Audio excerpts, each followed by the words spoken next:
Bienvenue dans Salarié Provisoire, le podcast qui te donne le cœur de devenir entrepreneur. Bon, toi, tu n'as pas forcément la chronologie des épisodes, mais je peux t'assurer que ça fait pas mal de temps que je n'avais pas tourné tout seul. Ça fait bizarre. Bon, si tu n'es pas au courant, je me mets à inviter des gens sur la chaîne, des entrepreneurs, des gens avec des parcours un petit peu sympathiques, des gens qui ont des choses à raconter. Donc, je te dis dès le début, si tu as une idée, si tu veux que j'invite en fait quelqu'un qui t'inspire, donc peut-être quelqu'un qui fait du business, peut-être quelqu'un qui a eu un parcours de vie particulier, si possible avec une entreprise, tu vois, c'est un petit peu le projet, ou quelqu'un tout court.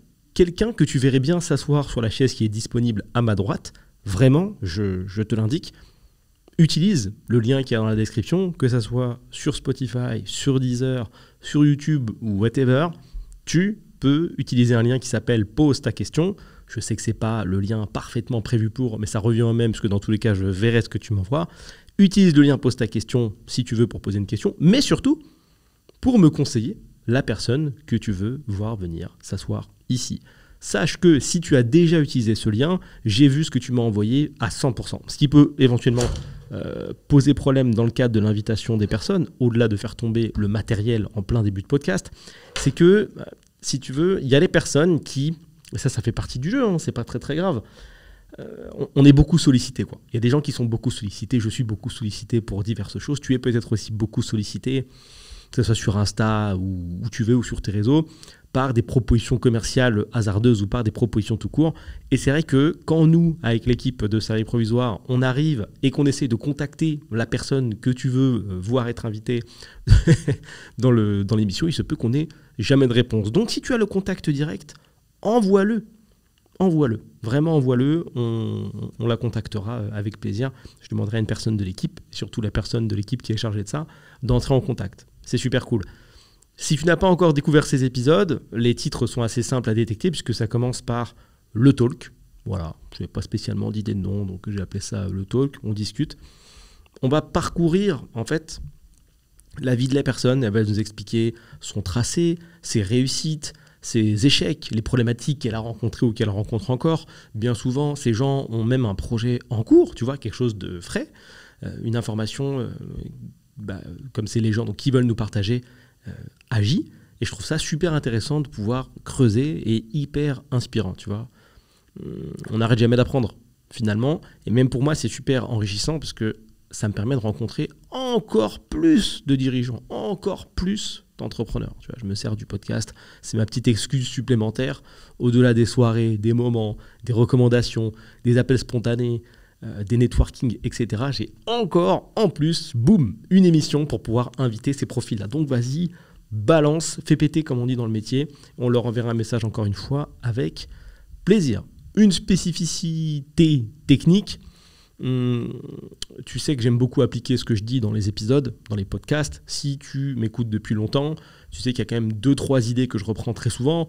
La première qui revient quasiment tout le temps, c'est que si tu veux un business qui fonctionne, il faut qu'il réponde à une problématique dure, à savoir douloureuse, urgente et ressentie.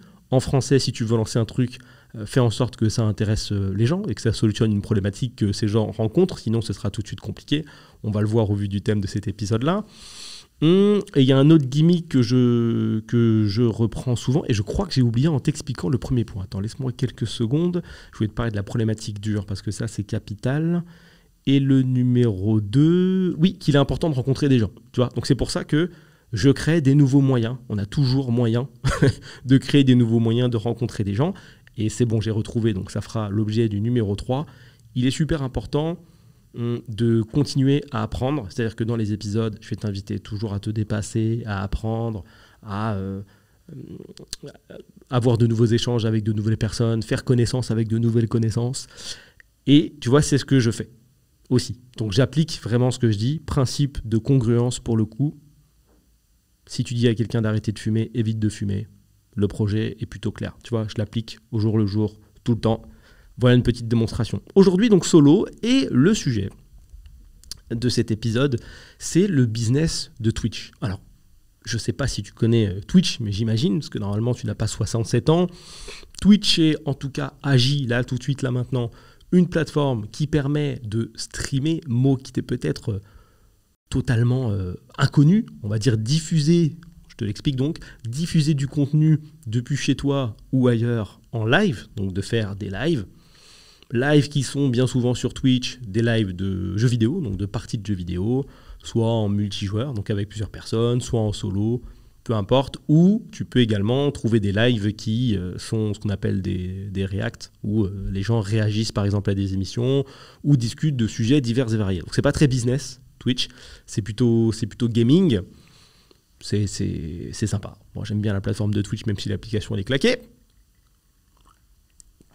Petit verre d'eau, beaucoup plus compliqué de boire dans un podcast solo. Là, je peux pas lancer la personne sur un sujet et dire « Oui, vas-y, explique-moi comment tu avais attrapé une grenouille. » Impossible. Là, je suis solo, je vais être obligé de faire des temps de pause. C'est pas grave, on va faire avec.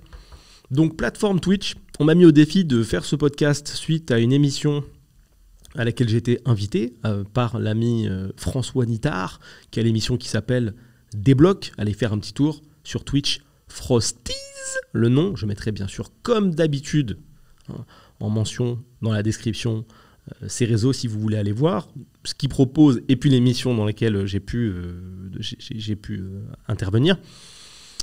Rapidement, un petit point sur le concept, puisque justement c'était diffusé sur Twitch.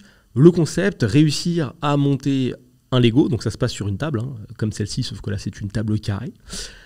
Il y a François en face de nous, pour le coup il a été en face de moi, qui s'amuse à me poser pléthore de questions, à faire des références incroyables sur ma vie parce qu'il s'est beaucoup renseigné avant, et en même temps il me demande de monter un Lego que, à mon sens, je qualifie de complexe, vu que j'ai très peu d'expérience sur ce niveau de Lego-là.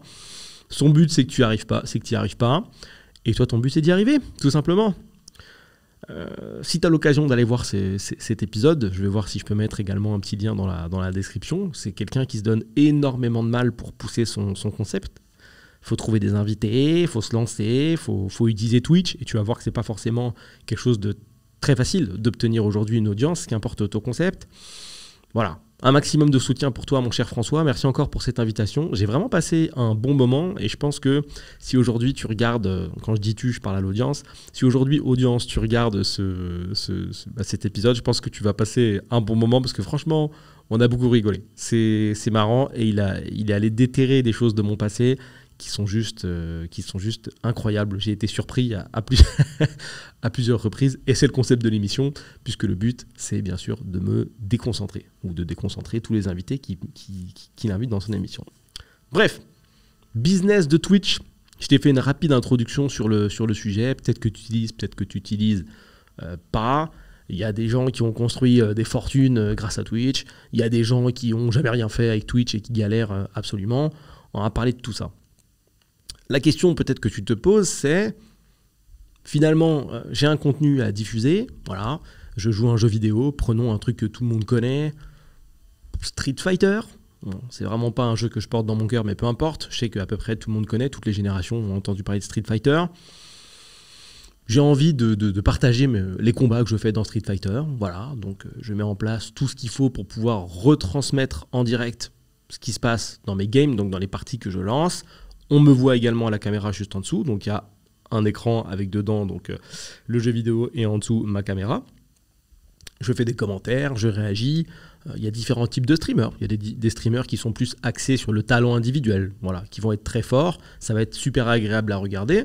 Et puis il y a des streamers qui vont plutôt être axés sur le divertissement, c'est-à-dire qu'ils n'ont pas un niveau de jeu exceptionnel, mais les regarder, c'est divertissant, parce que c'est sympathique, parce qu'ils font marrer, parce qu'ils ont des anecdotes, parce qu'ils arrivent à mêler ce qu'ils font et ce qu'ils vivent, ce qui est relativement sympathique. Et il y a encore un autre type de streamer, c'est bien sûr, il y en a plein, des streamers live qui vont, eux, alors c'est bizarre de dire live, on aurait pu les appeler les live, puisqu'ils filment dans la rue, ce qu'ils vivent. Voilà, ils créent des situations, des situations qui ne sont pas forcément top, ce qui amène à diverses problématiques. Si tu es attentif, tu pourras entendre que, comme par hasard, le jardinier a décidé de s'occuper de la pelouse pile quand je tourne le podcast, mais comme je suis quelqu'un d'assidu, quand c'est l'heure, donc on fait le job, et je vais tâcher de parler un petit peu plus proche du micro pour couvrir la petite tondeuse, parce que mine de rien, de l'herbe pas tondue, c'est pas cool. Voilà. C'est pas chez moi, hein, mais je te donne quand même l'information, tu vois, j'imagine. Enfin, je crois. Enfin, s'il est payé pour faire ça, peut-être c'est bien. Bref. Donc comment on gagne comment on gagne son argent sur Twitch? Comment on gagne son argent? Ou je dirais même, on peut commencer par la genèse de Twitch. Comment Twitch est né à la base? Est-ce qu'il y a un mec qui s'est levé un matin, il s'est dit, j'ai une idée. Moi, j'ai mon petit frère qui regarde pas mal par-dessus mon épaule quand je joue à la console. Donc, je vais créer une application. Ça s'est pas du tout fait comme ça, t'imagines bien. C'est Justin Kan qui a inventé Twitch en 2007. Et d'ailleurs, ça ne s'appelait pas Twitch à l'époque. Ça s'appelait Justin TV. Mais ce qui est drôle, c'est que les premières images qu'on a pu voir sur donc Justin TV, c'était la vie de ce gars-là, en fait. C'est-à-dire qu'en 2007, imagine, pas d'Instagram, pas de YouTube, pas de Snapchat. Ça, on aurait pu continuer comme ça, c'est dommage. Voilà. Google, si tu veux. Il y a Google. Quand tu as une question, c'est bien. Ça suffit, d'ailleurs. Rien de tout ça, tu vois. Et ce gars-là, à l'époque, comme on dit, il s'est dit, tiens, si je me filme en direct, je te laisse réfléchir à la complexité technique de se filmer en direct, parce que là, ça va vite. Hein. Si tu veux faire un live ce soir, même si tu es totalement débutant, tu peux aller sur n'importe quel de tes comptes, social, Insta, YouTube, Facebook, même si tu veux, et tu peux lancer un live depuis ton téléphone en deux clics, tu vois, ça va vite. 2 boutons, tu valides, tu es en live. Là, on est à un moment où, si tu sors une caméra dans la rue, tu es un ouf.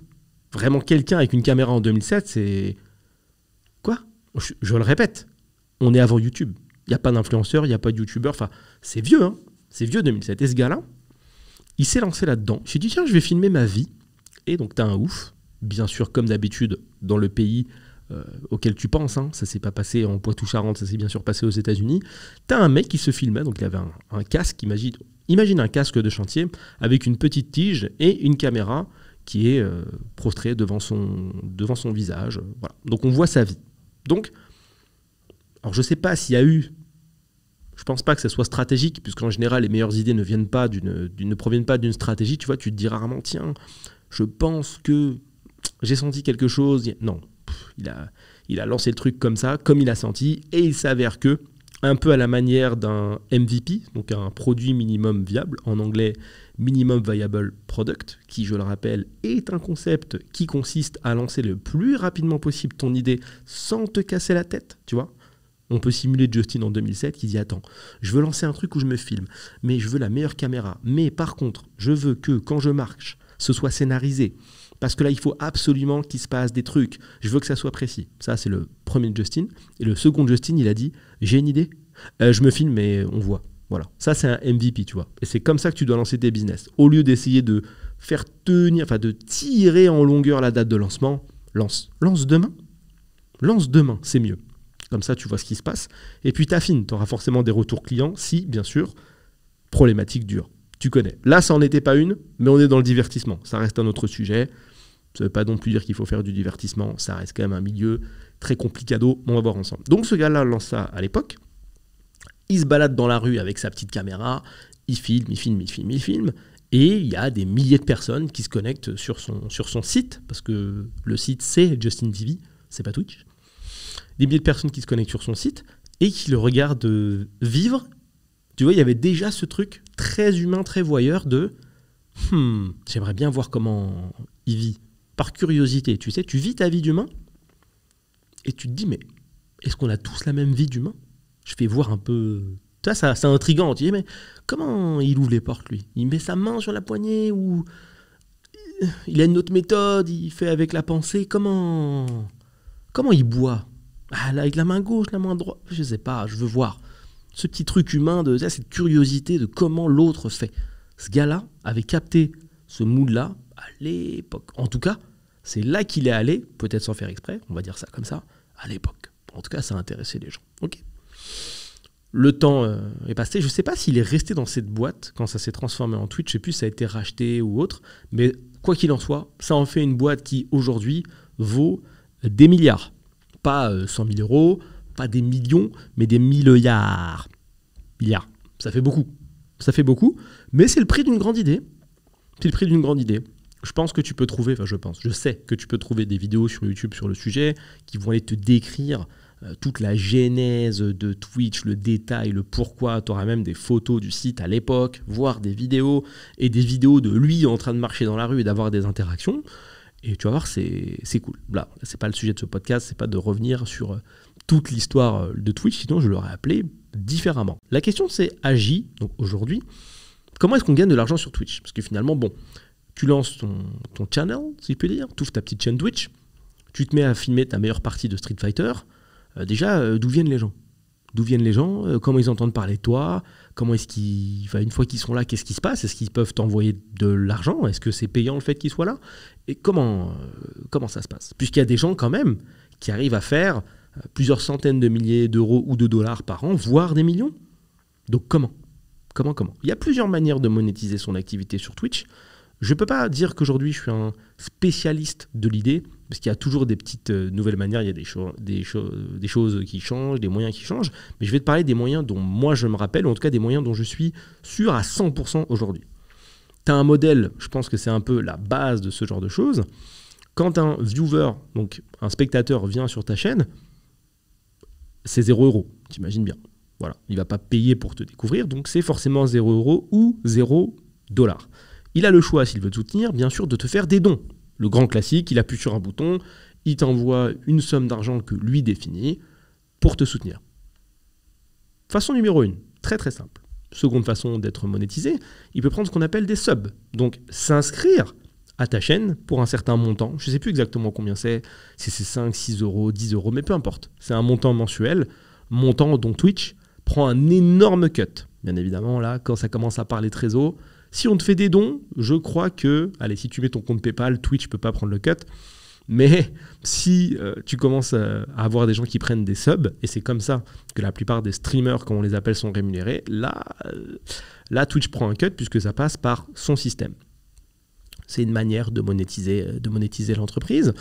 Et il y a aussi une troisième méthode dont je me rappelle, c'est une méthode qui consiste à avoir une monnaie spécifique sur Twitch. Voilà, c'est-à-dire que tu peux acheter de cette monnaie pour avoir des interactions avec ton streamer, faire apparaître des choses sur l'écran, déclencher des réactions, et pour les plus foufous, même déclencher des actions d'objets dans sa pièce. Tu vois, j'ai souvenir d'un streamer qui, lui, avait relié une machine à fumer, une boule à facettes, plein de spots dans sa pièce, et dès qu'il y avait un don ou dès qu'il y avait une action spécifique de ses viewers, boum, ça déclenchait tout ça, et du coup ça crée du divertissement. Je pense que tu commences à voir où je veux en venir.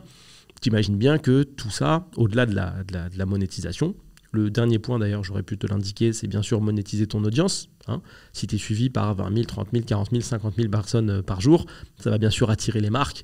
Le grand classique, faire du placement de produits fixe, je voulais te dire. C'est-à-dire que sur ton image, tu vas mettre une marque en permanence, tu vois. Bien sûr, quand tu streams, il n'y a pas que toi et ton jeu, il y a ce qu'on appelle un overlay, donc c'est-à-dire des petits cadres qui vont venir entourer par exemple ton image de caméra, qui vont venir entourer ton jeu, qui sont un peu à la couleur de ta direction artistique, tu vois, de ta direction graphique. Donc tu peux rajouter un cadre supplémentaire dans lequel tu pourras mettre en avant la marque qui te paye pour que tu affiches le logo. Bien sûr, c'est réservé à une élite. C'est pas toi demain en lançant ta propre chaîne qui va réussir à avoir ce genre de partenariat. Je mets de côté le sujet des débordements, on va y venir. On finit avec la monétisation et je réponds à la première question que j'ai soulevée, c'est comment est-ce que tu te fais connaître? Au début, compliqué. C'est-à-dire que si tu sors de nulle part et que tu veux lancer ta chaîne, aujourd'hui tu arrives dans un marché où les gros sont en place, ça fait longtemps, les gros sont là depuis plus de 10 ans et ça va ne faire qu'avancer, tu vois. C'est compliqué de se faire un trou, donc tu es obligé de faire à l'ancienne, hein. Tu demandes à tes amis de te soutenir, c'est beaucoup de travail de ton côté, c'est des heures et des heures et des heures et des heures de stream, parce qu'il n'y a pas un algorithme qui te met énormément en avant, tu vois, c'est dommage ça d'ailleurs. C'est pas parce que tu fais 10 heures de stream par jour en étant totalement inconnu qu'on va t'envoyer plus de personnes, c'est hélas les grosses chaînes qui vont aller drainer un maximum de trafic. C'est vraiment dommage ça, parce que ça soutient pas spécialement les nouveaux. Maintenant, je pense qu'il y a une espèce de croisée des chemins où, d'un point de vue business, il y a une question. C'est, est-ce qu'on va aller encourager les nouveaux, qui vont aller dans un sens ou dans l'autre, on les connaît pas, ils sont nouveaux, on ne sait pas ce qu'ils vont représenter, ou est-ce que ce trafic, tout simplement, on ne le mettrait pas dans la salle de concert du mec qui est déjà connu, tu vois? Est-ce qu'on encourage les nouveaux artistes? Ou allez, vas-y, c'est bon. Lui, c'est un énorme artiste. Remplissons sa salle. Dans tous les cas, on sait que ça paye. Sa carrière est déjà faite. Autant aller vers lui, tu vois. Il y a quand même une question business qui s'est posée à un moment. Et aujourd'hui, c'est comme ça que ça se passe. Donc, tu ne seras pas spécialement encouragé par la plateforme si aujourd'hui tu te lances, tu vas devoir faire tout à la main, et ce que je vais te dire est assez décourageant, j'en conviens. Qu'importe ce que tu peux investir comme montant, et on est dans un monde de divertissement. Donc c'est-à-dire que si tu veux arriver sur Twitch avec un contenu plutôt pédagogique ou un contenu plutôt axé sur le fait de transmettre de la connaissance, j'ai quasiment dit 2 fois la même chose, ça va être plus compliqué que si tu viens avec du divertissement, tu l'imagines bien. Puisqu'à la base, c'est une plateforme de divertissement, et le réflexe des gens, c'est pas de se dire « Oh, j'ai envie d'apprendre de nouvelles choses, donc je vais aller sur Twitch ». Je dis pas que c'est impossible, je dis que c'est compliqué. Maintenant, nous ne sommes pas dans un monde où la connaissance prime.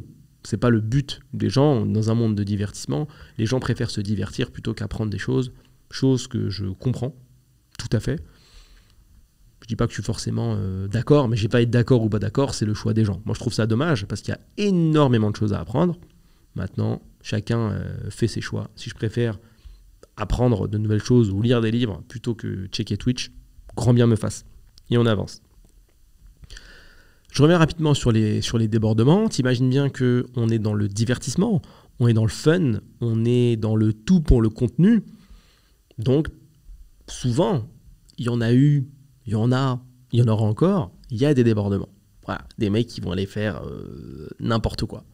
Vraiment, n'importe quoi. Bon, on peut commencer par le côté, par exemple, féminin, où tu vas avoir des filles qui vont être vraiment à la limite de la cam porn, tu vois, qui vont jouer de leurs attributs à fond pour drainer un maximum de trafic, puis pivoter à terme, tu vois, tout doucement vers un OnlyFans et vers un contenu un petit peu plus privé, un petit peu plus adulte, puisque, grande règle, quand tu es sur une plateforme de masse, tu touches donc le mainstream, t'es large, donc ce qui intéresse le mainstream reste quand même des catégories qui sont somme toute assez classiques et qui traversent les années, tu vois.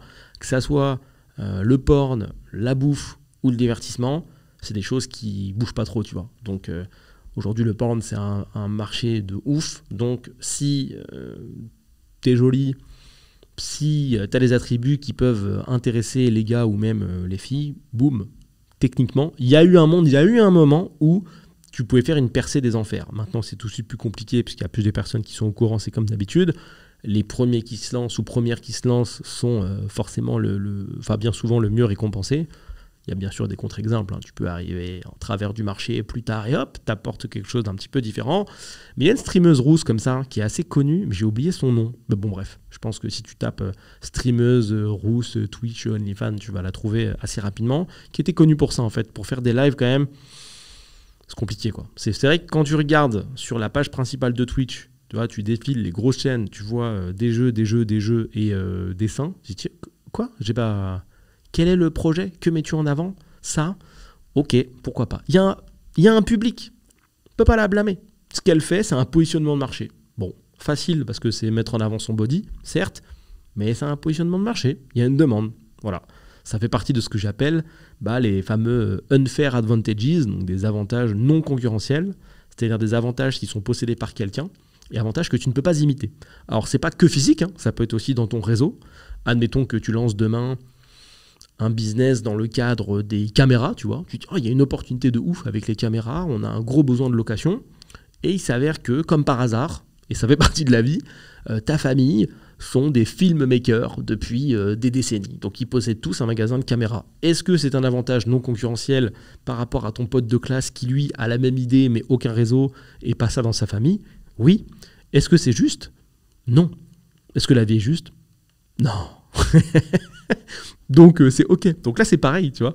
Elle a des attributs, elle a la bonne taille, elle a la bonne bouille, elle a le bon corps, elle a le bon timing, elle y va, ça explose. Point. Tu peux la traiter de ce que tu veux. C'est fait. Elle a lu le segment de marché, elle avance, etc. Ok ? Donc il y a ce type de... Il y a ces streameuses-là. Ces streameuses avec un S là. En termes de débordement, j'appelle ça moi un peu un débordement parce que bon...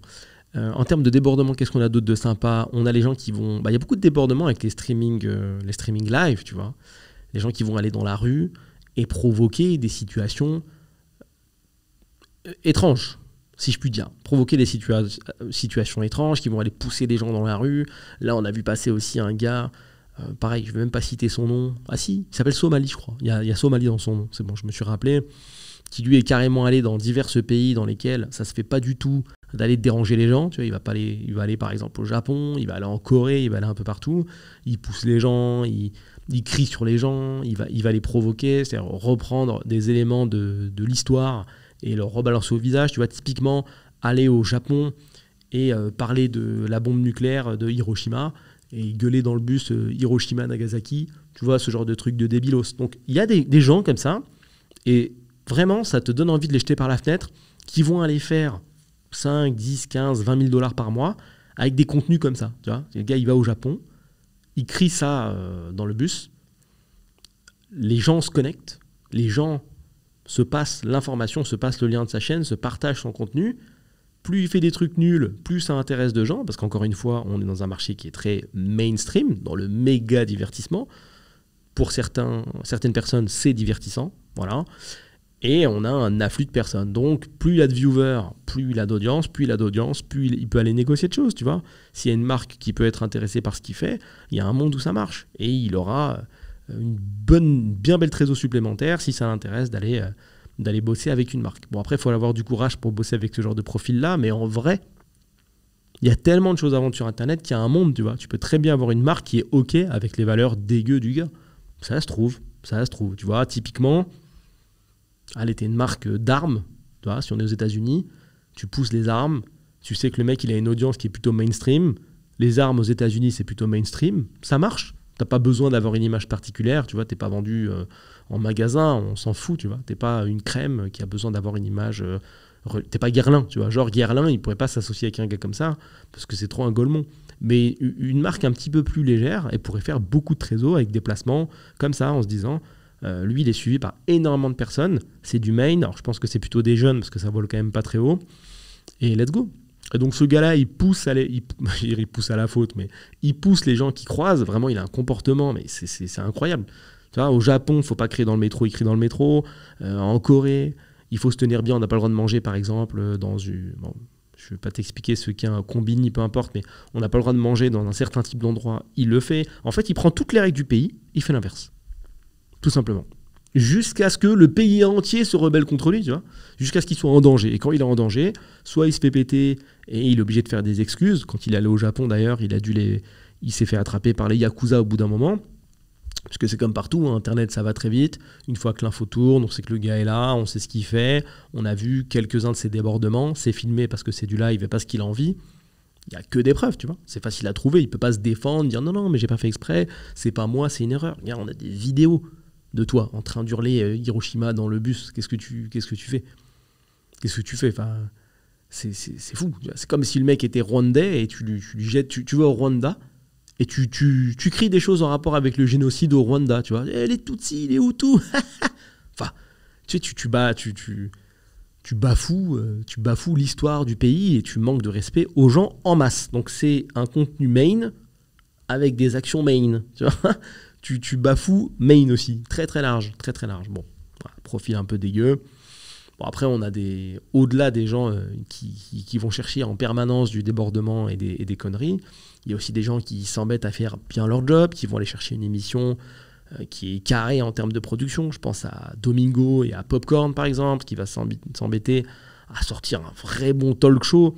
Après, c'est des moyens, c'est une réal quand même qui coûte. Je crois qu'il avait parlé, il avait dit que pour chaque épisode de Popcorn, il y en avait au moins pour au moins 50 000 € en réal, tellement c'est pointu, l'équipe, etc. Donc tu vois, tu as vraiment des mecs qui vont aller chercher à faire la différence et amener quelque chose de particulier sur une plateforme sur laquelle il y a tout. Voilà, tu peux passer d'une meuf à poil à un golemon qui fait n'importe quoi en Corée, à une prod à 100K par émission, en quelques clics, tac, tac, tac, tu switches.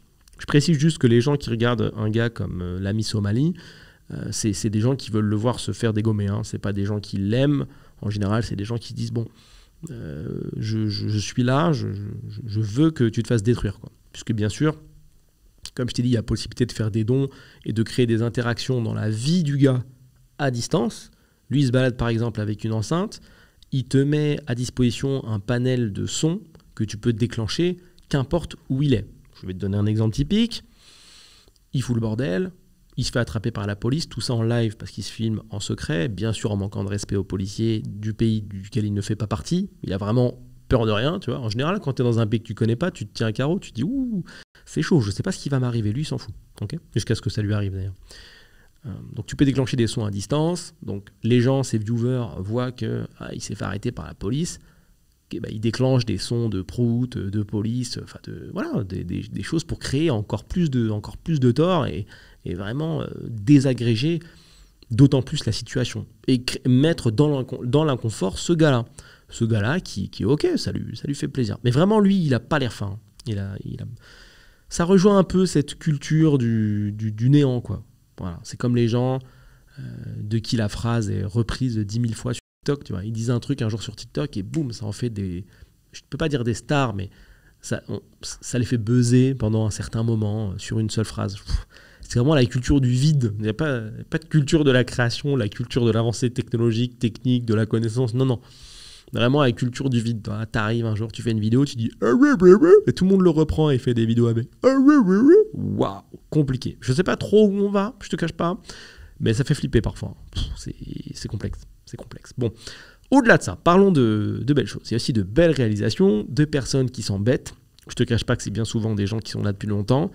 Il y a personne qui sort de nulle part et qui demain dit tiens donc, moi je veux révolutionner Twitch et je vais faire une production à 60 000, 100 000 euros par épisode pour m'imposer sur ce marché-là. Personne ne fait ça, personne ne sort de nulle part avec ça.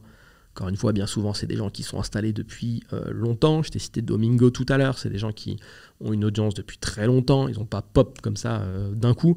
C'est un marché qui est assez fermé. Ils se connaissent quand même pas mal. Il y a très peu de passes. Tu vois, c'est-à-dire qu'il n'y a pas...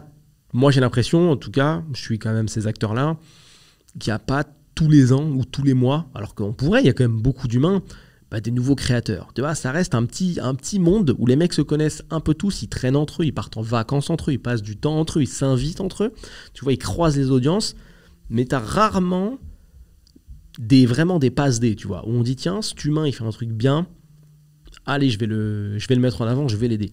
Toutefois, c'est pas le but en fait du jeu. Quand tu es Twitcher, quand tu es streamer, c'est la même chose, t'as pas forcément vocation, ou obligation, pardon, à mettre en avant un gars, tu vois. T'es là où t'as bossé, t'as mis du temps, t'as ce que t'as. Est-ce qu'il est obligatoire de faire une passe décisive à quelqu'un, le faire avancer ? Non, pas spécialement. Pas spécialement, tu vois, c'est pas obligatoire. Je trouve ça dommage, parce que je suis convaincu qu'il y a plein de profils incroyables qui seraient top à mettre en avant, des gens qui sont déter, des gens qui donneraient énormément de temps pour amener quelque chose de complémentaire et d'encore plus différent de ce qu'il existe déjà, et ce serait super, tu vois, typiquement comme François qui s'embête avec son concept et qui se retrouve dans une config où il s'embête, il investit à sa hauteur dans son émission, tu vois, c'est du temps, c'est de l'argent, et c'est compliqué d'avoir des gens qui vont aller le regarder, tu vois, il n'est jamais mis en avant par l'algorithme, alors que quand même, on est sur un profil qui s'embête. Mais, encore une fois, je le répète, faire une passe décisive n'est pas obligatoire. L'algorithme de Twitch reste ce qu'il est, il choisit, il fait ce qu'il veut, tu vois, il est configuré d'une certaine manière. Et effectivement, les 100, 500, 1000 viewers que François pourrait avoir, c'est plus intéressant d'aller les donner à un mec déjà en place, en fait. Il est déjà là, on sait déjà qu'il fait le job, il est plus pro, il a plus d'argent, il est plus en place, il est plus ancien, il est plus réglé. Donnons-lui le truc. Un peu dommage. Franchement, je suis convaincu qu'on rate des pépites et on rate des gens qui s'embêtent. Je trouve ça un peu dommage. Donc, cette monétisation, ces écarts, ces choses sympathiques, ces gens qui s'embêtent, moi je trouve que ça fait de Twitch une plateforme qui est compliquée parce qu'elle n'est pas très newbie friendly, tu vois. Elle n'est pas trop ouverte aux nouveaux. Je trouve ça un petit peu dommage. Ce que je lui reproche moi aussi, c'est que elle est un peu à l'image des gens finalement. Elle n'est pas très axée sur la connaissance, tu vois. Aujourd'hui, il n'y a pas... Enfin, en tout cas, j'en connais pas. Parce que c'est pas le focus, est-ce que c'est plus parce qu'elle a une genèse un peu gaming, mais il n'y a pas trop de trucs en rapport avec le business, tu vois. C'est compliqué, c'est compliqué. C'est peut-être une question d'âge aussi. Peut-être quelque chose à faire sur ce sujet-là, mais bon, c'est dommage. C'est dommage. Donc, il y a une méga, et ça je dois t'en parler aussi, il y a une méga compétition, quoi. Il y a une méga compétition dans ce game-là. L'audience fidèle est quand même assez... elle est limitée. Quand je dis qu'elle est limitée, ça ne veut pas dire qu'il n'y a que 500 personnes qui utilisent Twitch. Tu vois, il y a énormément de personnes qui utilisent Twitch, mais l'audience française a quand même une limite. Et c'est compliqué. C'est très compliqué. Je trouve que c'est très très compliqué de s'imposer, de bosser dessus. Si tu as l'occasion de fréquenter des streamers ou d'échanger, tu verras, faire grandir sa communauté, c'est compliqué. Et finalement, en vrai de vrai, tu rêves soit qu'on te fasse une passe décisive, soit d'arriver à créer toi-même assez de réseau pour t'approcher d'un mec qui est, on va dire, un peu tiers 3. Tu vois, si on doit découper les tiers de... On va le faire avec les gens connus en France, tu vois, les acteurs. On va plutôt faire comme ça. Part du fait que les acteurs les plus connus français, donc les acteurs français les plus connus, Jean Dujardin, Marion Cotillard, etc., c'est, on va dire, le tiers 1. Tu vois, top tiers. Ils sont tout en haut. On va découper ça en tiers. En tiers 2, tu as les un peu moins connus. En tiers 3, tu as les un peu moins connus, et ainsi de suite. On va dire que quand tu te lances sur Twitch, tu es tiers 10, tu vois. Tu es vraiment inconnu au bataillon, c'est compliqué. Donc aujourd'hui, il y a énormément de tiers 10, très peu de top tiers. Et puis après, tout le monde se retrouve un peu entre 10 et 7, quoi. C'est compliqué. Donc souvent... T'es dans ton 7, tu vois, t'as réussi, t'es un peu top tier, enfin, t'as réussi à avancer un petit peu, t'es vers un tier 7, mais ça te fait pas de toi quelqu'un de connu. Et puis d'un jour à l'autre, il y a quelque chose, il y a une passe, il y a un move, et hop, tu rejoins un peu le top 3, tu vois. T'es un peu dans le top 3, t'es dans ces eaux-là. Donc tu t'envies, mais t'envies pas trop, c'est un peu compliqué, ça peut disparaître du jour au lendemain, tu pries pour qu'il y ait des collaborations. Je trouve ça dommage, en fait, de finalement remettre un peu son avenir d'animateur, de streamer, de ce que tu veux, entre finalement, entre les mains des gens qui masterent un peu le truc, tu vois. C'est eux qui choisissent. Heureusement que ça se passe pas comme ça dans le business, tu vois. C'est ça qui est génial avec le business, que ce soit je parlais du business en ligne, donc ce que je préfère le plus, c'est qu'au moins, si tu veux, t'es pas à la merci des gros. T'es pas en train, tu vois, c'est comme si demain, si je dois faire un équivalent entre Twitch et le business, c'est comme si demain tu te lançais dans un business en ligne ou un business tout court et que ton rêve, ce soit de travailler avec Carrefour. Tu dis, j'aimerais trop que M. Carrefour, j'en rêve avoir la même vie que lui, ou M. Leclerc, ou M. Auchan. Ça serait trop bien tu les regardes d'en bas, etc. Bah non, tu peux créer toi-même ton réseau, exploser, etc. et faire des trucs incroyables, aussi bien qu'eux. Alors, tu n'auras jamais, ou rarement, dans peu de configurations, autant de ramifications qu'eux. Tu n'en as pas forcément besoin. Mais créer aujourd'hui un business, c'est 1000 fois plus ouvert que se lancer sur Twitch, en fait. Et ce qui est violent, c'est que l'énergie que tu mets dans Twitch, si tu la mets dans un business, c'est 1000 fois plus rentable en fait. Parce que sur Twitch, quand je te dis qu'il faut streamer longtemps, il faut streamer longtemps. Imagine que tu es inconnu. Comme tu es inconnu, tu dois être présent pour qu'on te connaisse. Donc tu te connectes et t'animes. Imagine animer 5 heures, 6 heures par jour devant peu de personnes. Quand je te dis peu de personnes, l'algo de Twitch, il est dur. Tu vois, là, si je tourne une vidéo YouTube, je crée une nouvelle chaîne YouTube, je me crée un nouveau compte Gmail, nouvelle chaîne YouTube, je tourne une vidéo dans la pièce là, avec mon téléphone, et je dis, les pots de fleurs, ils sont grave gentils, tout ça. Je poste ça sur YouTube, j'ai des vues quand même. Il n'y a pas marqué une vue, et genre c'est ma mère. Non, il y a des vues, 10, 15, 20, 100 peut-être. Twitch, c'est pas comme ça. Hein. Tu crées ton truc, avoir 50 viewers, c'est... Tu sautes sur place. Enfin, c'est un truc de ouf, 50 viewers. C'est que c'est vraiment quelqu'un qui t'a envoyé de la force, mais beaucoup de force. Hein. C'est compliqué. Tu peux streamer solo très, très longtemps. Imagine la déterre qu'il faut pour s'envoyer 4, 5, 6 heures de stream par jour, parce qu'il faut être présent, à 0 viewer. T'as un 0 rouge. 0. Tu es là tout seul. Salut et bienvenue à tous sur Salarié Provisoire. Ça fait plaisir. C'est cool. Allez hop, boum, là la tasse, tac, tac. Twitch. Allez, 6 heures par jour. C'est long. C'est très très long.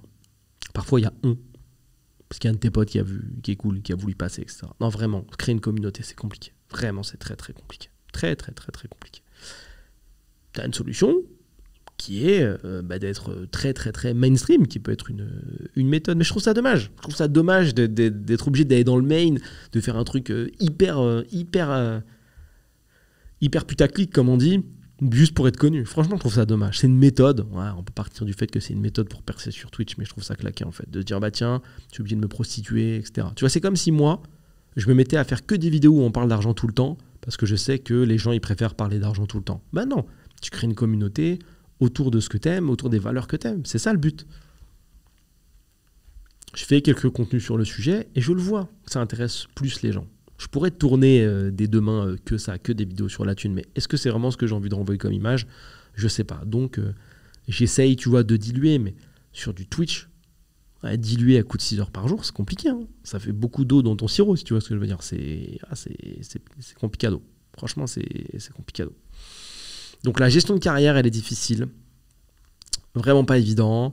L'accès à la plateforme est incroyable par contre. Voilà, c'est très simple, très efficace. Application, site, c'est toujours dispo. Tu as toujours un truc à regarder. Tu as des streamers qui sont actifs de minuit 00 jusqu'à 23h59. Donc tu auras toujours du contenu. Tu as une infinité de contenu. C'est ouf. Et il y a vraiment eu autour de Twitch des histoires qui sont magnifiques. Une histoire que moi j'ai beaucoup aimée, c'est celle de Ninja. C'est un streamer Fortnite que tu connais peut-être. Fortnite, j'entends. Je sais que tu connais pas forcément Ninja. Qui lui, à l'époque de Fortnite, au début, a brillé en fait. Donc tu vois, on est quand même sur un truc mainstream. Il s'appuie sur un jeu qui est en vogue à l'époque, qui est... Je sais pas si tu as connu ce moment-là, mais ce moment où tout le monde parlait de ça. Tu vois, Fortnite, c'était vraiment le nouveau jeu, la nouvelle occupation, la révolution. Tout le monde y jouait. C'était incroyable. À cette époque-là, lui, donc c'est un Américain bien sûr, quand tu parles anglais, c'est également un avantage puisque tu peux toucher bien sûr plus de pays, donc tu as plus de chances d'avoir de l'audience. Hein. Là, je te parle du stream français. Le gars se lance et lui, ce qui lui permet de percer à l'époque, c'est que sur Fortnite, il fait des trucs, franchement, c'est son niveau de jeu quoi, qui fait la différence et sa manière d'animer. Voilà, c'est quelqu'un qui crie sur Twitch. Au vu de l'âge des gens, quelqu'un qui crie, on aime bien, voilà. Il a une bonne gueule, il est cool, il est drôle, il crie et il met la sauce. Voilà, donc c'est beau à voir. Imagine un footballeur, par exemple, qui fait des passements de jambes de ouf, qui marque des buts, et entre-temps, il gueule. Il crie, ouais, oh là là! Tu vois, c'est très très divertissant. Et là, c'est ce qu'il fait. Il met des folies aux gens dans le jeu, et il hurle. Il hurle comme si à chaque fois, c'était la première fois qu'il gagnait une partie. Mais vraiment, quand je te dis il crie, j'ai pas d'extrait, mais... J'aurais pu en prendre effectivement. Il hurle, mais c'est un truc de ouf. Vraiment, tu as l'impression qu'il découvre le jeu à chaque fois. Quoi. Ça, c'est assez ouf. Donc très joli à voir, très sympathique à voir. Ce gars-là, il a beaucoup joué, énormément passé de temps. Je pense qu'il n'a vraiment pas compté ses heures, parce que je t'ai parlé de 6 heures de stream jour. Lui, c'était plutôt un petit 10-12, hein, 10-12, 13, 14. Vraiment énorme à mettre la sauce. Il s'est fait connaître de plus en plus. Il est monté jusqu'à devenir un des gars les plus connus là-dedans, et tu vois, sans être à un niveau de compétition. C'est intéressant, il y a cette espèce de truc de... Tu es divertissant face à des gens qui sont des casus, comment dire, c'est-à-dire des gens qui jouent pour se détendre, mais ce niveau-là ne te permet pas d'aller attaquer un vrai niveau compétitif. Ça reste encore un autre écosystème, vous n'êtes pas dans la même dimension. Donc ce gars-là se fait connaître et il a eu des partenariats. Franchement, il a eu des partenariats avec des marques, c'est un truc de dingue. Partenariat avec Red Bull, c'est un truc qui m'avait choqué à l'époque. Au bout d'un moment, c'est un mec qui faisait plusieurs millions par an depuis sa pièce, quoi. C'est comme si là, je lançais un live, je joue, et avec le temps, je fais plusieurs millions d'euros juste avec mon PC et une caméra. C'est quand même ouf quand tu prends un pas de recul. Il s'était fait faire un studio entier, donc une pièce entière pour pouvoir améliorer encore plus ses streams avec un setup complet, payé par Red Bull, super partenariat. Voilà, ça c'est la violence des propositions que tu peux recevoir quand t'es connu, quand t'as de l'audience. Voilà, on peut te dire, mais tu sais quoi, la pièce dans laquelle tu streams, là, qui est ta chambre, parce que lui streamait dans sa chambre, on voyait son lit derrière, on peut la refaire entièrement aux couleurs de Red Bull, magnifique, on verra bien sûr des frigos Red Bull, mais pour toi c'est 0 €. Il lui avait fait un truc qui était magnifique, qui m'avait énormément inspiré à l'époque. Et tu vois, ça ne m'a pas vraiment quitté, puisque bien des années plus tard, je finis moi-même par avoir un studio. Bon, il n'est pas sponsor by Red Bull, mais il est quand même là. Et il y a aussi un mini frigo qui va arriver. Il n'est pas encore là, mais il va arriver, tu vas voir, ça va être incroyable. Même si tu ne le verras jamais, mais il va arriver, ça va être top. Donc ce gars-là a fait ça. Il a signé partenariat sur partenariat, audience après audience, thune après thune, vraiment, il a été grandiose. Ça, tu vois, c'est des belles histoires dans le stream. Il y en a des magnifiques, il y a des gens qui sont décédés en live, Il y a des gens qui sont, si je te dis ça avec un sourire, genre c'est bien, tu vois. Je vais le refaire en étant moins cool. Il y a des gens qui sont décédés en live, parce que tout arrive. C'est le concept d'une plateforme qui est main, tu vois, dans la vie, finalement. Il y a des moments positifs, des moments négatifs, des moments dramatiques. Donc effectivement, il y a des gens qui sont morts en live. Il y a des gens, bien sûr, hein, qui sont fait sauter le caisson en live, t'imagines bien. Il y a toujours ça, qu'importe les plateformes, que ce soit YouTube, Twitch ou autre. Il y a des gens qui font ça. Hein. Il y a des gens qui sont devenus millionnaires en live. Il y a des gens qui ont arnaqué un grand nombre de personnes en live. Il y a des gens qui ont fait passer des moments incroyables en live. Des gens qui sont mariés en live dans des jeux vidéo. Twitch, c'est un peu... C'est la vie, en fait. C'est ça qui est stylé avec Twitch. C'est que c'est la vie. Tu peux participer en live à des grands moments. Et ce que j'aime chez Twitch, c'est que tu as des espèces de cross moments de vie, tu vois, des croisements de moments de vie. Des choses qui n'ont pas, si tu veux, pas de sens finalement quand tu prends du recul, mais qui sont à la fois beaucoup trop stylés. Je vais te donner un mélange de ouf, tu vas voir. Imagine un jeu, reprenons l'exemple de Fortnite, sur lequel on va organiser un concert. Là, tu vas me dire, mais comment on fait un concert sur un jeu vidéo? Sur le jeu vidéo le plus joué du monde, à ce moment-là, on peut le faire. Prenons un artiste qui est d'accord, disons Travis Scott, ultra connu. Travis Scott qui fait un concert 3D en live. Bien sûr, c'est une animation, c'est pas lui, hein, c'est un truc 3D, il apparaît en grand, etc. Et le tout streamé par Ninja qui participe à l'événement. Tu vois, ce genre de choses-là. Tu vois, tu as un espèce de mélange de la réalité... tu as un mélange de virtuel et de réalité que je trouve quand même assez fascinant. Et comme quoi, tu vois, la thune, ça relie quand même facilement les deux mondes. Parce que tu imagines bien que ça, on parle encore une fois de Trésor qui reste le nerf de la guerre, tu vois. Qui reste vraiment le nerf de la guerre. C'est vraiment un outil qui est fantastique, qui permet de réaliser des rêves et d'arriver à des croisements comme ça qui sont complètement ouf. C'est complètement terrifiant, tu vois, de voir un truc comme ça. Moi, ça m'avait choqué à l'époque. Je dis, mais quoi? On mélange un coup de Travis Scott avec un jeu... En vrai, on dirait un peu un jeu télévisé. Si je vous dis Travis Scott, si je vous dis un jeu vidéo et un concert, vous me dites... Je vous dis rien, parce que ça n'a aucun sens ce que vous venez de dire. Et si la réponse, c'était un événement sur Fortnite qui a été visionné par des milliers de personnes, des millions de personnes. Et l'intérêt, c'est de faire grandir la fanbase de Travis Scott, une fanbase qui ne se serait jamais intéressée peut-être à ce gars-là, parce que pas le bon âge, parce que plein de raisons. C'est magnifique. Quand tu as de l'audience, finalement, tu sais, quand tu es dans ce top tiers, tout est ouvert. Tu vois, moi, j'ai participé... Enfin, j'ai participé. Quand je dis participer, ça ne veut pas forcément... Ouais, si, un peu quand même. Quand j'ai participé à la montée en force de certains artistes, tu vois. Alors attention, quand je dis ça, quand je dis artiste, je fais exprès pour brouiller les pistes, mais j'ai eu l'honneur de pouvoir participer à certaines carrières. Et j'ai vu la différence entre le « tu connais personne, c'est compliqué de te produire » à « on t'appelle pour te donner tout ». Et c'est pas la même vie, hein, quand même. Hein. D'un côté, c'est dur. Tu vois, c'est dur de trouver... Il faut que je continue à masquer, mais c'est dur de trouver de quoi te produire. C'est compliqué. C'est les salles, c'est difficile. Et, wow, toutes les productions sont hardcore. Tu dois tout payer toi-même. C'est compliqué.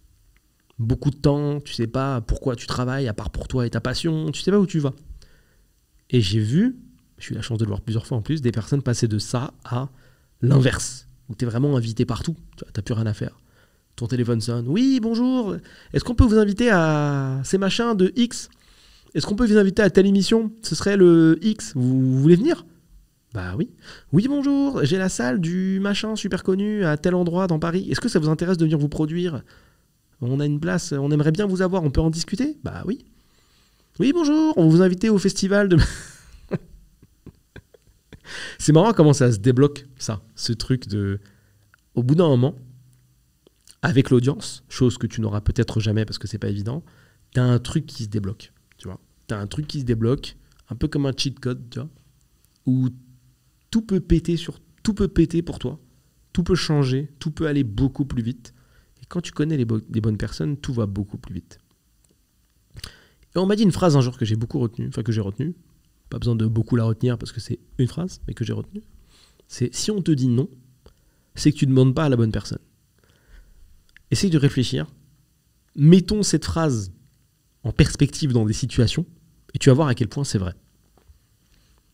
J'arrive devant un... C'est pas un vrai exemple, je ne l'ai pas vécu, mais je te donne l'exemple. J'arrive devant un restaurant, il y a un portier, c'est un restaurant qui est demandé, je veux rentrer. Il me dit non, pas de table dispo, donc faut faire la queue, ou on vous rappellera quand il y aura des tables, peut-être dans 1h30, 2h, 3h, je sais pas, il y a beaucoup de monde. Ça, c'est la première situation, avec la première dimension qui est, on ne connaît pas la bonne personne, à savoir que le portier, ou on ne connaît pas le portier. Situation numéro 2, je connais le patron du restaurant, et je connais aussi le portier. Salut, on peut avoir une table? Ah, salut, ça va ou quoi? Il y a un peu de monde et tout, je vais voir ce que je peux faire. Hop, ouais, vas-y, passe. Oui, oui, passez. Si on te dit non, c'est que tu connais pas la bonne personne. Et je l'ai vécu beaucoup, toi, dans ma vie, ça, de connaître la bonne personne. Et c'est cool. C'est pour ça que je te répète souvent, le réseau, c'est important. Parfois, ça te permet, si tu veux, d'arriver dans des endroits qui sont incroyables. Trop de fois, j'ai eu la chance de me retrouver dans des endroits comme ça et de passer des barrières, des portiques qui, en fait, finalement, quand tu réduis ça à l'objet, qu'est-ce que c'est une porte? C'est juste un objet avec une poignée, tu vois. Il n'y a rien de... En fait, à partir du moment où la personne te dit non, il faut attendre 5 heures et que tu es bloqué derrière cette porte, ou devant cette porte plutôt, tu vois, ça fait de l'intérieur de l'endroit quelque chose de mystérieux. Mais cet endroit, une fois qu'il est fermé, il y a une femme de ménage qui nettoie dedans, qui a accès pendant des heures et qui a le temps. Il y a les cuisiniers qui voient avant que ça ouvre la salle vide. C'est juste une salle. C'est le concept. Et c'est ce qu'on a créé autour qui rend le truc grandiose. Mais en soi, une boîte de nuit, il y a aussi un interrupteur pour mettre la lumière normale. Et juste voir. Et quand tu captes ça, tu te dis, mais attends, tu sais, ça te permet de désacraliser les trucs, les endroits, les événements, les éléments, et de te dire, mais attends, certes, on dit que c'est grandiose, c'est connu, blablabla, etc. Mais en fait, il y a un gars là, quelque part, je le vois pas, hein. Lui, si je l'avais dans mes contacts, en un coup de téléphone, il me ferait rentrer. Et c'est la vérité. Il y a toujours un gars, si tu l'avais eu dans tes contacts, il t'aurait fait rentrer. Je suis rentré dans des salles de spectacle, dans des concerts, dans des matchs importants, comme ça, parce que j'avais le bon contact. Et tu passes de suspense à viens, ou fais le tour, t'inquiète. C'est intéressant. Le réseau et la vie, c'est intéressant. C'est très très intéressant. Donc, pareil, encore une fois, une notion avec laquelle je ne cesserai de te spammer. Ne jette pas les gens en l'air, vraiment. Les rencontres, etc. Tu es dans un monde où les gens bazardent beaucoup les rencontres qu'ils font. Tu vois, c'est-à-dire que tu rencontres quelqu'un dans une soirée et tu dis hey, c'est une soirée, on s'en fout. Qu'est-ce que tu veux qu'il m'apporte ce gars-là? On sait qui, enfin vas-y, on a discuté 2 minutes. Tu t'intéresses pas. Toujours ce même échange. Salut, ça va, enchanté. Julien, ouais, toi, non, ok. Tu fais quoi dans la vie? Moi je fais ça. Ouais, toi je fais. Ok, nice. Et tu passes au suivant. Quelle erreur. Dans ce monde où personne ne s'intéresse à personne, ou trop peu, dans ce monde où les relations humaines passent beaucoup par l'intermédiaire des réseaux sociaux et de la distance, quand tu es à proximité, creuse. Si tu creuses, tu vas découvrir des choses incroyables. Anecdote récente. Je vais donner très peu de détails, c'est volontaire. Je vais essayer de t'expliquer. Quelqu'un me contacte pour me poser une question. Quelqu'un que je ne connais pas. Je prends le temps de répondre à cette personne, mais j'ai pas... Si je veux, je réponds pas, tu vois. Question que je connais pas et qui me pose une question sur un service spécifique, sur quelque chose de spécial. Bon, voilà, c'est un service que je propose. C'est pas une relation commerciale, elle veut travailler pour le service que je propose. Je peux prendre une position où je fais le grand entrepreneur. Je dis non, je n'ai point le temps de répondre à la plèbe. Tu veux travailler pour moi en plus subordonné? Non, ça ne m'intéresse pas, subordonné.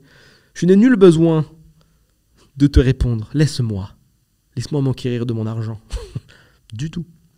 Je dis à la personne, écoute, par rapport à ce que tu me demandes, effectivement, pas de besoin spécifique. C'est la vie. J'ai le droit de répondre non, j'ai pas besoin de ce qu'il me propose.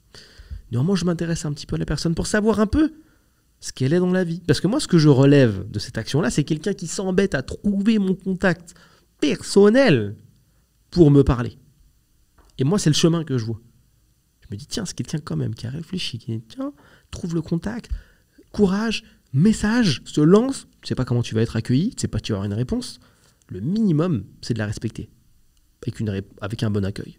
Bon accueil, réponse, échange, appel téléphonique, bon feeling. Les semaines passent. On se rencontre, parce que j'ai un petit peu de temps. Je propose une rencontre. Hyper bon feeling.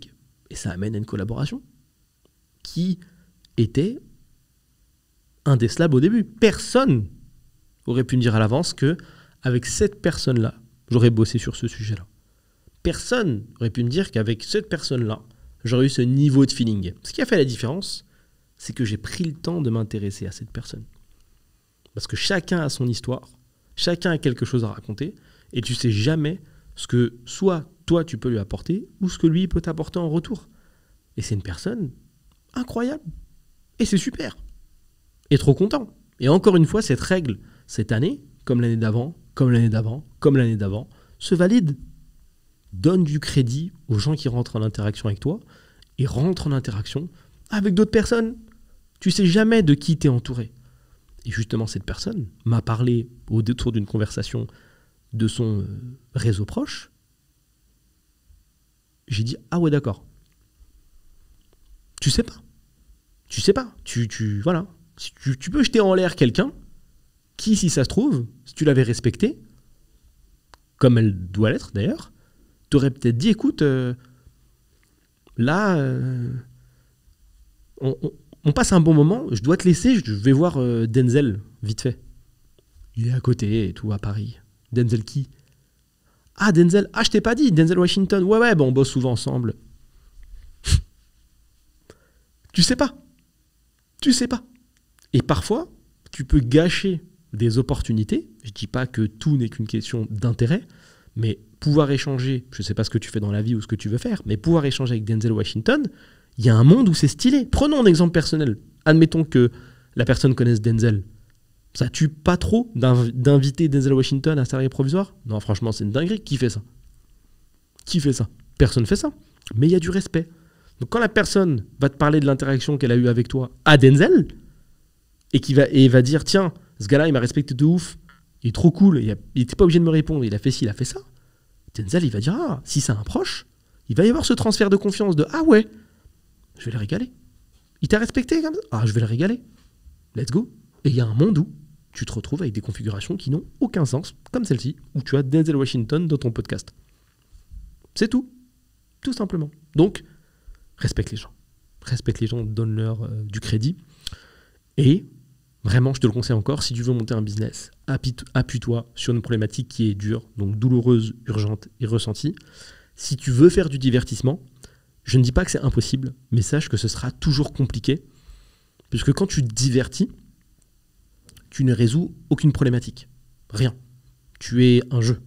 Donc, du divertissement est très très très compliqué d'aller tirer de la trésorerie, puisque tu vas vendre soit ton audience, soit ton concept, ce qui peut être assez compliqué. Tu l'as bien compris, quand tu démarres de zéro, sauf si tu as bien sûr des unfair advantages, donc des avantages non concurrentiels, si tu connais les bonnes personnes, ça peut être plus ou moins long, bien évidemment. Voilà. Je souhaite bien du courage à mon cher ami François. Lâche rien, en tout cas, lâche rien jusqu'à ce que ça te saoule. Ça reste quand même quelque chose de compliqué. Merci encore pour l'invitation. Merci à toi si tu es resté jusqu'au bout. Comme d'habitude, lien dans la description si tu veux me poser une question. Et je vais peut-être, si tu es sympa, mettre en description le lien de mon livre qui est derrière moi, mais que tu peux bien sûr retrouver sur Amazon si tu veux connaître les 10 commandements modernes de l'entrepreneur. Ou je dirais même les 10 commandements de l'entrepreneur moderne. Sur ce, je te souhaite une bonne journée ou une bonne soirée en fonction du moment où tu regardes cet épisode. À plus.